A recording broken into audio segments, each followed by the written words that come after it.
When God calls you to do something like this, and I didn't have any question about the fact that this is what he wanted me to do, and I started to work on trying to get good at it. I mean, I didn't want to just do it. Right.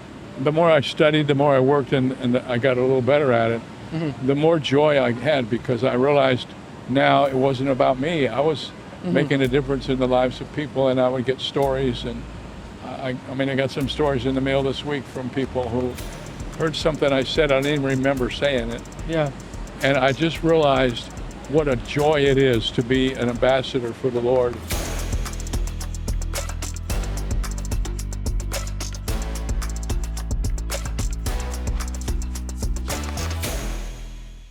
Welcome everybody to another episode of the Passages Podcast. And even though we're in New York, across the country from home, this episode hits a little close to home because I'm here with my sister Grace Ann and my grandpa Dr. David Jeremiah, and we are so excited to sit down and have this conversation, give you a little bit of a look into what it's like just talking as a family, talking about ministry, talking about heaven, all things that we're really excited to get into here together. Yeah, we're really excited to be here in New York, Poppy. Can you just tell us, first of all, why New York? Why are you so drawn to this place? You know, I've been coming here for many years. It's like a magnet to me. Yeah. And I think part of it is this is the crossroads of the world. 50 million people visit New York City every year. Wow. And they come from every language, every culture. And if you have a passion in your heart to reach the world for Christ, this is a place where you keep that passion alive. Yeah. I learned today that over 300,000 people walk through New York City every single day. And we have this wonderful setup here, talk about heaven, the promises of heaven. And just to think that that's 300,000 people every single day that we get to share the gospel with every single day is quite an incredible thought. Yeah. Yeah, we're just blessed to be able to be in this awesome place, and it's easy to forget kind of what's behind us just while we're sitting here and having these conversations. But with this being the Passages Podcast, we really love to kind of talk to the next generation about what it's like to grow up in today's world, with a biblical mindset. And so, Poppy, we wanted to talk to you today kind of about your early life in ministry and maybe some things that you went through or decisions that you had to make as you were growing up in your 20s and 30s, because we know that you didn't end up in San Diego until you were in your early 40s. Is that right? That's correct, yeah. Can you take us through a little bit about what your early ministry life was like? Well, you know, David, I started a church in Fort Wayne. That's where my pastoral work started. And we had 35 people on the first Sunday. We met in two double wide trailers, two trailers that were this way, mobile homes, and we put the chairs in there. We could get 125 seats in there. And then the other one went the other way, and we had nursery rooms, and I had a little office at the end. That was our first church. Wow. And so then how long were you at that church? I was there for 12 years, but not in the trailers. Yeah. We got out of the trailers before that. So and you, where did you come from? Were you in New Jersey before then? I was a youth pastor in Haddon Heights, New Jersey, right out of seminary for 2 years. So you were in New Jersey is kind of where you started after seminary. Right. And then you went to Fort Wayne, Indiana, and then out to San Diego. Right. Yeah, that's really cool to hear, because I think a lot of people, they see you in your ministry now, and they see all the books that you've written. They see a Times Square set. They see the buses with your face on it, and all of that stuff, and all the success and ministry that you've been able to have.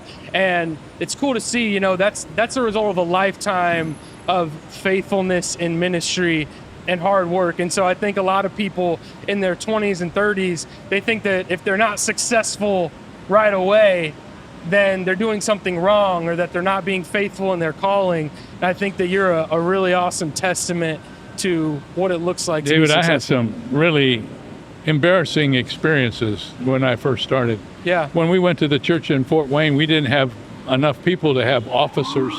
So I just told all 6 guys who came, "You're deacons. I don't know if you're qualified or not, but we got nobody else. You're the deacons." And I said, "Next week we're going to have communion. Let me run this by you." And I told them, "I'm going to preach, and then when I get down and they start to pray for the invitation, you guys leave, and then when I call you forward for communion, come forward." Yeah. So they all got up and left. But they didn't listen, because after they left and closed the door, I said, and if you really want to know Jesus Christ, come forward right now. And all 6 of my new deacons came down forward.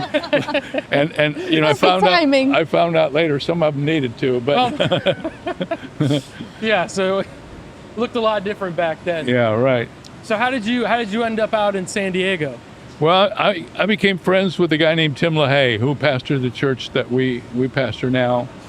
I used to promote his seminars in the Midwest. Okay. I organized them for him. I'd go in and work with the churches in the area, and then go on the Saturday when he came and help him. And I just got to be a good friend of his. And when he got ready to go to Washington to get more involved in politics, he told me, "You're going to be the next pastor of my church." Wow. That's really cool. And then how long after you started pastoring Shadow Mountain did Turning Point start? I think we started, on television right away in the first year, but it was pretty sad. It was like we had this little wagon that had stuff in it, and I'd hate anybody see it now that we ever did that, because it was. Well, it's been really cool growing up and being around Turning Point. Turning Point's been, my whole life in a way, and so I grew up in a lot of those buildings, going to visit you and Dad at work, and getting to see all the different places that you guys did ministry. So it's really cool for me getting to see, just as I grew up, how far it's come. And you went to lots of rallies and stuff too, and cruises. And I remember one time we were going to go someplace, and I was flying on a leased plane, and asked you if you wanted to go, and you said, "Poppy, is this commercial or is it private?" I said, "What kind of a snob have I brought into this world, man?" No, definitely. You're definitely raised very blessed and able to. It's been a lot of fun getting to follow you around and be a part of that with you, and honestly, just to see that ministry firsthand and to be blessed by the example that you are. That's one thing that I try not to take for granted. You always say ministry starts with the family, and it's just cool that you've gone all these places, you shared the gospel everywhere that you possibly could, and you always involve family. And then that just encourages us and wants us to share the gospel and be right there alongside of you. And so that's been a Well, great thing for us a to lot watch. of guys who do what I do, they alienate their families because they spend all their time in ministry. They never are with their kids, and their kids become bitter. And I determined when I became a pastor, I would never do that. Yeah. That I was going to come to all the ball games that were important, and all the beauty pageants I could come to. And I've never been sorry for that, because you guys are all my friends, and we're all on the same team. And the thing that's encouraging to me now is I see you guys beginning your families. I see you doing the same things that I did, and that's really cool. Well, it's hard to imagine somebody that you've ministered to more than me. And having an 11-month-old and seeing the example that you were, coming to every game of mine that you could, and you set that example for my dad, and he does the same thing, like you talked about on Father's Day. And it's hard to imagine, it's hard to imagine you ministering to somebody more than, and having an impact in somebody's life more than you have. That was never wasted time, even though it took a lot of energy to do that. And I know that you've told stories of people giving you a hard time for being there for your family at times. I've had a few incidents like that. Yeah, and I've gotten to be around, in my experience in a couple years of ministry, be around some other Christian leaders, and a lot of them value family, and I've been around some who don't, and you really do see an impact. That's one of the craziest things to watch, has been you able to be faithful in your ministry and faithful to your family, because you got a big family too. There's a lot of us, and it's growing. And there's more by 12 grandchildren and 1 great grandchild. More coming soon, which is wild to think about. But it's really been a blessing doing that. And one of my favorite things to tell people, because me being your grandson and having the same name, a lot of people, love to ask me questions, especially in seminary. I got a few professors on the first day of taking roll. They're like, "David Jeremiah," and they're like, "Man," I had one professor say, "That must be a lot of pressure." just straight up in the class. And I was like, yeah, it's awesome. It's pretty great. And I love telling people, you think he's a great minister, he's even a better grandfather. That's one of our fun things to say to people, because they like to ask you about, like, what's it like being his grandson? And I was like, well, we got to talk every Wednesday about my basketball games in high school, and it was a lot of fun talking about if my shot was on or not, or different things like that. Those are things that I remember growing up from the ministry you had in my life. And then growing up to going all to the rallies and the events and the things like this, where we got to see all the people who are just being encouraged and fed by your teaching. I remember the first time we went to a rally and you were up on the stage singing in the praise team, and it made me cry, because it was such a great thing. You'd been working all this time on stage presence and all that. Now you had a way to use it for the glory of the Lord, and now, of course, it's a common thing everywhere we go. Well, it made me cry too, because I was so honored that you would share your ministry with me and let me be a part of it. Yeah, we had Bill Gaither that one night, and I told Bill, don't just stand there over here by yourself, go jump in with everybody else. And I looked up, and here's you guys and Bill Gaither and his quartet all mixed in with everybody on the team, and it was really special. Me and my little sister Zandy, she was singing with us. We were so excited and just starstruck that we were able to sing up there with Bill Gaither for one of your events. It was just something we will always remember and cherish. It was really cool. So we're kind of talking about how we've grown up being around you and your ministry, and especially in the last, 10 years of my life, I've, had a call to ministry and wanted to be a part of that. And I've gotten more involved at Turning Point, and I've gotten to be around you in more of that context. And one of the things that I've gotten to notice from just being around you every day that is maybe a lesser talked about quality is just your work ethic. And I see that come from how much you care about your church, how much you care about the people you minister to. But I feel like work ethic is something that it's not taught on a lot. It's just something that you got to have. David, being in the ministry, just to be honest, it's the greatest place to mail it in every day if you don't really care about what you're doing. I mean, you don't have anybody checking you out. You don't punch a clock. Yeah. And I know a lot of guys, they download their sermon from the internet, like on Friday, and they spend a little time Friday reading it over so they don't mess it up too bad. But the rest of the week, they just do whatever they want to do. Yeah. I don't see how you could ever face God if you did that, because that's just dishonest. Yeah, so where does that work ethic come from? I mean, I talk to people and they're like, yeah, he's the hardest working person I've ever seen. Even in the last 10 years, as you've gotten older, you're not slowing down. You're doing even crazier, bigger things than before. Well, I think part of the answer to that question for both of you is, I love what I do. Someone once told me, if you love what you do, you'll never work a day in your life. It's true. And that's what I feel. I don't feel like it's work. I just get up and go do what I do. Yeah. And I love what I do. I've had to monitor it a little bit over the last couple of years because of this sickness that I've had. Yeah. But I wrote 2 books, and we did a movie. And so I think we have to be careful in life that we don't let the things that happen to us define who we are, or put borders around what we can do. Yeah. We all are capable of a lot more than we think if we just do it. Yeah. So you've talked about how you're passionate about what you do and you love the ministry. Where does that passion come from? Does it come from your calling? Does it come from what you've read in God's word, or the people that you get to serve in your church and your ministry? What is it that fuels that desire, that love for what you do? When God calls you to do something like this, and I didn't have any question about the fact that this is what he wanted me to do, and I started to work on trying to get good at it. I mean, I didn't want to just do it. Right. The more I studied, the more I worked, and I got a little better at it, the more joy I had, because I realized now it wasn't about me. I was making a difference in the lives of people, and I would get stories. And I got some stories in the mail this week from people who heard something I said, I didn't even remember saying it. Yeah.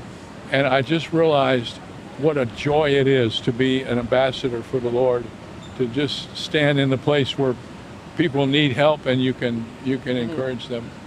Yeah. That's awesome. I think a lot of times in ministry we can lose sight of that. We can lose sight of, okay, we just need to make sure the programming's good, and we just need to have it done. David, time. you guys know what we do in our baptismal services. They come out and they talk about how they came to Christ. Mm-hmm. And I would say maybe half of them came to Christ because of something that happened at the Shadow Mountain. Yeah. Like from the women's ministry or the men's ministry. Yeah. The youth. Right. Right now we've got, our youth pastor told me we got 47 people with testimonies for baptism. Wow. Just waiting in line to get baptized. My goodness. When you see that and you Yeah. see these people have their lives changed and you get to be a part of that, Yeah. how could you not be motivated to try to do that the best you can for as long as you can? Yeah. Did you ever have any setbacks or doubts that this was what you were supposed to be doing? I never have doubted. I tell you, there was one time, you're not going to believe this, but one of my friends in Fort Wayne was a congressman. And when he decided to retire, he and a bunch of people came to see me and wanted to know if I would run for Congress. Okay. And that was a pretty heady thing there. I mean, being a congressman, and my church then wasn't that big. Yeah. I came to realize through that whole time that being a congressman was stepping down from what God had called me to do. So glad I didn't do that. We need to have some more conversations on air about that. We get to talk privately a lot, but Yeah. I think it's fun for people to hear those kind of stories. Yeah, I don't forget them. No, I know. We know you have a lot more. Yeah. Right. Yeah, it's cool for us, and I'm sure it's cool for other people to get a view into that. But we are in Times Square, as we mentioned before, and part of the reason that we're here is because you have a book coming out here pretty soon on the promise of heaven. And so this set is here to talk all about that, so we think we'd be missing an opportunity if we didn't ask you a couple questions about heaven. But the first thing that I wanted to ask you is, why do you think that Times Square is an interesting place to talk about heaven? Well, first of all, there's a lot of people that we can tell by just watching who aren't going there. Yeah. And they need to know how to go there. And many of them probably have questions in their hearts about going there, but don't know what the answer is. We did a little tract when we decided to do this. It's called How to Get to Heaven from New York City. And it's got the plan of salvation in it. And some of the people have gotten that. But I think, I have a friend who's a pastor here at Times Square Church, Tim Delina. And I tell Tim every time I see him, hey, Tim, you pastor a church in the center of one of the biggest cities in the world, and your city is in the center of the world in terms of impact. Yeah. You are one of the most influential pastors in the world because of where you are and where your church is. When we come here, I feel like we have a platform that speaks to the world in many ways. One of the reasons we've poured a lot of money into resources in New York City on radio and television is because there's just so many people here. Yeah. Everywhere you look, just people everywhere. And I have a passion and a burden to reach them with all my heart. That's incredible. I've got another question. So I'm just turned 25. I just got married, and there's so much life that I'm looking forward to. How do I anticipate heaven and get excited about heaven when there's so much here on earth that I still want to do? You sound like this guy I read about who said, heaven? Man, I haven't even been to Hawaii yet. Yeah. No, exactly. Yeah. And I remember even being, in high school, and there's a lot of talk about the rapture and stuff in 2012. And I think I was in 8th grade. Yeah. And I was like, the rapture can't happen yet. I haven't played a varsity basketball game. Right. Well, Donna, my good wife, would not probably like me to tell you this, but when we were in seminary, we actually prayed that the Lord wouldn't come back until after we got married. Yeah. We were engaged and we were getting ready to get married, and we'd go and hear somebody in chapel speak on the rapture, and she'd say, I don't feel very spiritual about this, but frankly, I don't want the rapture to happen. We've got all these plans ahead of us. Right? Or the rapture not happen before you have kids, or before you have that job promotion. But you know what, Grace Ann, I think what I know now more than ever before is that when the rapture actually happens and we see Christ, all the things we thought that were going to be so special of us won't even seem special in light of what we experience with him. So I don't worry about that anymore. I think God wants us to enjoy the things we have, and I don't ever have to worry about the two of you having fun and doing your job, because Right. that's half the key to it. If you can't have fun and happiness and joy in serving the Lord, you got the wrong occupation. Yeah. There's always going to be sadness and trials. And there's funerals and weddings. Right. And you got to be ready to do both of them. But the joy of being around people whose lives are being changed. You know, I've been in a church long enough to have been with people when their baby was born, baptize the baby, marry them to somebody, and on a couple occasions even preach their funeral. I walked with people through every step of life, and there is no greater calling in my life than to be able to do that. Yeah, just kind of like from what Grace Ann said, like I think the topic of heaven is something that I think the older generation's very interested in, and our generation's almost like nervous or A little bit reluctant to learn intimidated about. about heaven. All I can tell you is when the time comes, God's going to take care of Yeah. all of that. I would just keep doing what you're doing to enjoy the life that God has given you. Yeah. Heaven's on your mind, and that's the important thing. Yeah, I was at church. In my group, we're going through the book of Philippians. Right. And in Philippians, Paul famously says, "To live is Christ, and to die is gain." And that kind of talks about, well, if I die, I go get to be with God, and that's an even greater experience that I get to have. And if I live, I get to keep on doing my ministry. And as I was looking into that, I was looking into Paul's situation, where he was, and he was later in his life. He had lived a full life. He had been, beaten. He had been in shipwrecks. He had all these other things happen to him. Lived a very full life. And I'm preaching this message to a group of young married couples with little kids. Yeah. It's in a very different situation than Paul was in. Paul was in a situation where, he was about to die anyway. And so he's like, look, I get to go see Jesus. Where somebody who, is early on in life, either, going into college or just got married or something, it might be harder for them to gain that perspective. First of all, you guys, be thankful that you have that kind of an outlook on life. Absolutely. I mean, a lot of people don't. A lot of people, they're trying to find ways to exit. Right. God has given you guys a love for life and a love for what God has called you to do. And you're going to have, unless the Lord comes back, you're going to have long, prosperous, and adventuresome lives. I believe that. But on top of that, the other part of this that's really important to understand is we just don't have the capacity to understand. The Bible says, eye has not seen, nor has an ear heard the things that God has prepared for those who love him. We can't even imagine it. We can't comprehend it. Yeah. And therefore, it's unprecedented for us. We don't know anybody, reality, who's been to heaven and come back except Jesus. Some people have claimed that, but I can't prove that that's really true.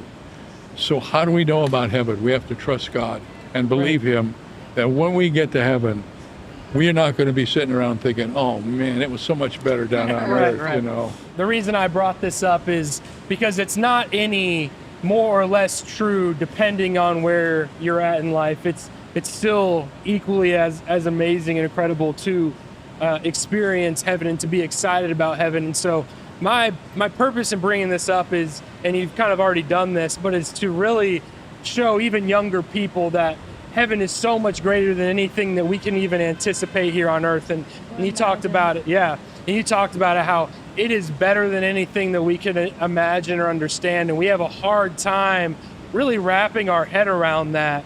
And so getting to see Paul's perspective, even though he's at the end of his life, it's still the truth that he's speaking. It's true no matter how old you are. I think that's what we're saying. Yeah. Heaven doesn't change because of how old you are. Right. It's an amazing place no matter where you are in your life. You just have different levels of appreciation for it because of where you are walking through life.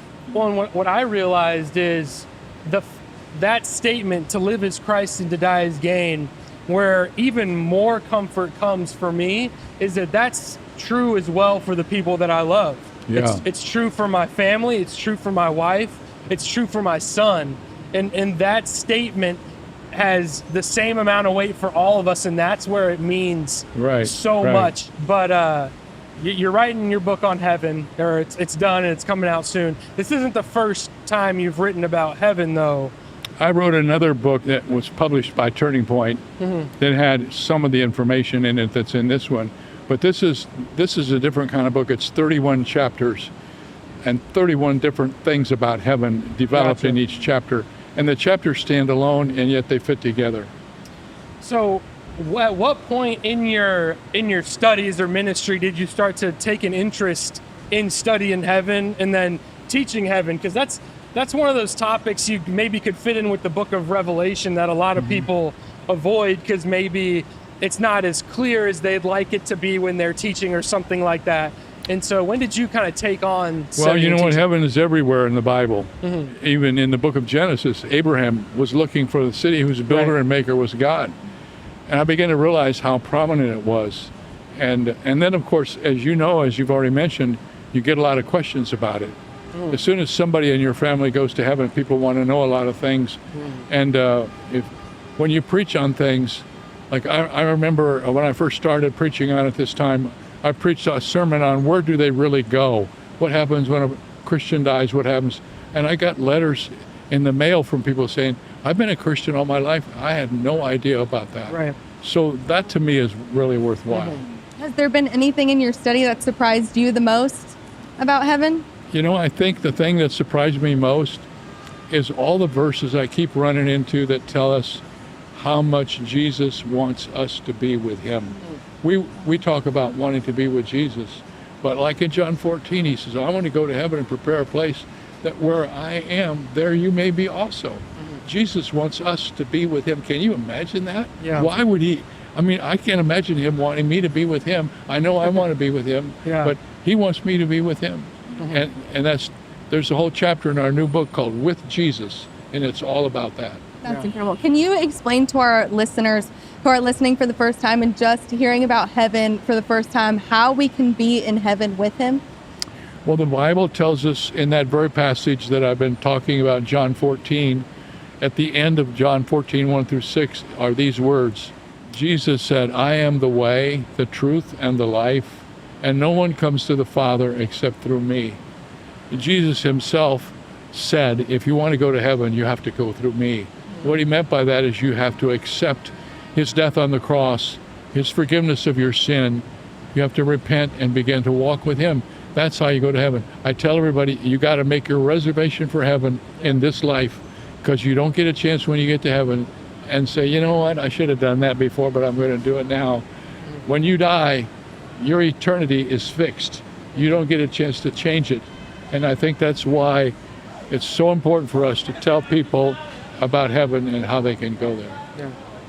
No, well, thank you for sharing that. Thank you for having this conversation with us. I know a lot of these things that I've brought up to you are some of the feelings that I've had in the past or thoughts that I've had, and so just getting to hear your take and relate to our audience is something that we really appreciate. This particular event that we're doing comes at the end of a lot of things we've done. And I wouldn't have done this for anybody, the two of you. And I'm so grateful to have the opportunity to be here and talk with you. Love being able to talk with you and get all of your knowledge on and this. it's something we can do again. We're going to create more material going forward too, right? Yes, sir. All right. There you go. Well, thank you guys so much for watching. We hope you learned something about heaven, and maybe if it was something that you were nervous to learn about or to dig into, that now it's something that you're excited and anticipate more, and definitely check out the new book on heaven coming out soon. Thank you guys so much for watching. Go ahead and like, comment, subscribe, all that good stuff. And we are excited to see you guys in the next one. Thank you so much for watching.